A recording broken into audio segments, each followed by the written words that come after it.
Hello, my fellow exile. Every single human being here today is hauling something. It's heavy, it's probably covered in mold and smells faintly of forgotten disappointments and misplaced keys, and it certainly won't fit neatly on a shelf. We shall designate this immense, sticky, regrettable load the Glorp. You know the Glorp. It's the entire collection of your faulty assumptions, your sudden fears, your unpaid emotional debts, and the sinking realization that the world is often a nasty, unpleasant place. You, the valiant individual, the master of your personal destiny, are trying to carry this mountainous glorp all by yourself, aren't you? You believe it is a moral and personal obligation to shoulder every single jagged, dripping edge of that thing. But I stand here to declare, as a rational, spiritual economist, that this is the most inefficient, exhausting, and pointless form of labor ever devised. It is a severe drain on your most precious resource, your purposeful energy. Think of the hidden cost. The Glorp requires perpetual maintenance, endless storage fees in your memory, and it constantly generates interest in the form of anxiety. It is fiscally unsound to hold on to this liability. The invitation you are receiving is simple, clean, and financially sound. Come to me, all who labor under a heavy load, and I will provide the rest. That's Matthew 11:28. This is the single best transaction you will ever encounter. It is time to be logical. It is time to follow the sacred instruction and deposit your burden with the greater power. The Glorp is not yours to permanently own. Hand it over. The architect is not interested in your futile labor. He is interested in providing the final, perfect product.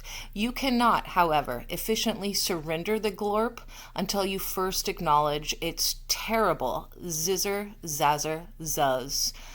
That is to say, we understand this. The pain is raw, sometimes absurdly grotesque, and you must name the emotional monster before you can dismiss it.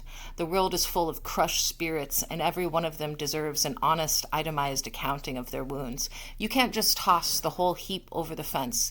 You must meticulously detail the contents, the shattered expectations, the bitter betrayals, the chronic feeling of not enoughness. So the architect knows precisely what needs remediation. The great architect is not some distant, chilly chief executive who ignores damage reports. No, he is the one who shows up at the site of the wreckage wearing the hard hat of compassion and carrying the tools of perfect restoration. He is declared to be near to the brokenhearted and saves those whose spirits are crushed. That's Psalm 34, verse 18. And he heals the brokenhearted and expertly binds up their painful, ragged wounds. That's Psalm 147:3. He doesn't just offer temporary fixes or flimsy duct tape. He doesn't ignore the cracks. He insists on seeing them. He is present with the crushed because the crushed soul is the only one truly aware of its own current structural collapse. You must acknowledge the pain, the terrible failure, the whole rotten business. Show the engineer exactly where the load-bearing beam failed. That point of failure is where the greatest strength will ultimately be installed. This leads us to the most vital component, reconstruction. This is the part of the journey reserved for the hero in all of us, the purposeful, rational choice to accept the ultimate design. You are not waiting for permission to rebuild. You are accepting the pre-funded contract for restoration. You look at the ruins of your life, the relationships that went splat, the dreams that evaporated, the emotional accounts in the red, and you think finished, irredeemable. But you are looking at it with mortal, limited vision. The architect sees only potential. He knows that the most resilient structures often emerge from the deepest excavations. But the Lord is the ultimate structural engineer. He views ruin not as failure, but as raw, adaptable, beautiful material. The contract is signed. For I know the plans I have for you, plans for prosperity and not for disaster, to give you a future and a hope. That's Jeremiah 29:11. This is not sentimental fluff. This is a guarantee of future value backed by an infinite balance sheet. His plans for you are flawless, resilient, and utterly non-negotiable in their goodness. He promises that he will rebuild the ruins of your life. That's Isaiah 61:4. He is the rebuilder of the rubble, the fixer of the fissures, and the constructor of confidence.